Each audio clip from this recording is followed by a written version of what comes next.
Hello bachcho, let's see this question. The question says the number of cyclic isomers of molecular formula C3H4Cl2 are, and the options are, first option is 1, second option is 2, third option is 3 and fourth option is 4. तो हमें क्या है cyclic isomers बताने हैं C3H4Cl2 से कितने possible है. So we can say the key concept of this question is, key concept क्या है यहाँ पे, structural isomers. Structural isomers. अब स्ट्रक्चरल आइसोमर्स क्या होते हैं? स्ट्रक्चरल आइसोमर्स को हम ऐसे बोल सकते हैं, these are the molecules having same molecular formula but different connectivities of atom. Molecular formula same होता है बट एटम्स की जो कनेक्टिविटी है वो डिफरेंट होती है. So molecular formula same but different connectivities of atoms. Different connectivities of atoms. तो हमें क्वेश्चन के अंदर जो मॉलिक्यूलर फॉर्मूला गिवन है वो है C3H4Cl2.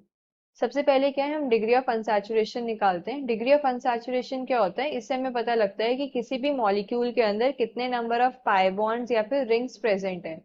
सो फॉर्मूला क्या होता है डिग्री ऑफ अनसैचुरेशन का, total number of carbon atoms plus 1 minus total number of hydrogen atoms divided by 2 plus total number of nitrogen atoms divided by 2 minus total number of halogens divided by 2.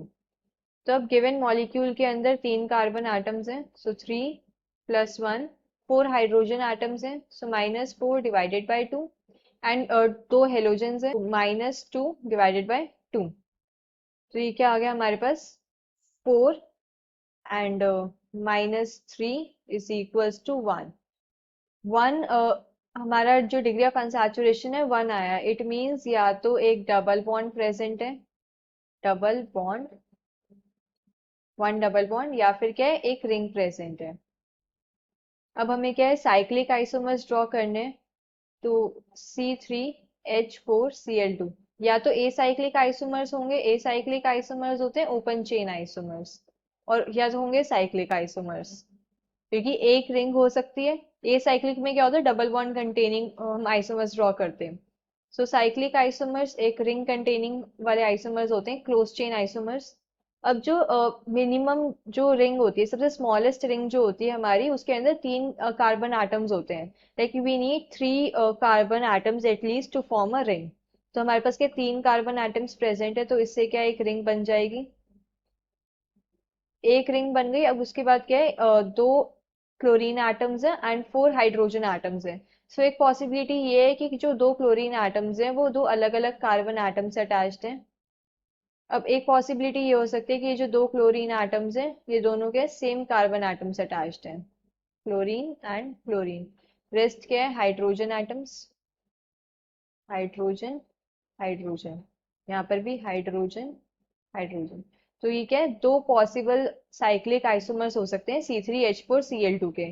Because अगर ये first structure के अंदर अगर हम chlorine atom shift करेंगे from this carbon to this carbon, तब भी क्या होगा कि नेमिंग सेम रहेगी. ये पोजीशन 1 है, ये पोजीशन 2 एंड ये पोजीशन 3. अगर मैं शिफ्ट भी कर दूं तो फिर हमारी क्या नंबरिंग चेंज होके 1 2 3, तो ये सेकंड पोजीशन पे ही रहेगा with respect to first chlorine atom. तो हमारे पास क्या है, बस 2 ही पॉसिबल आइसोमर्स हो सकते हैं. The final answer will be option B. Hope you understood this well. Best of luck.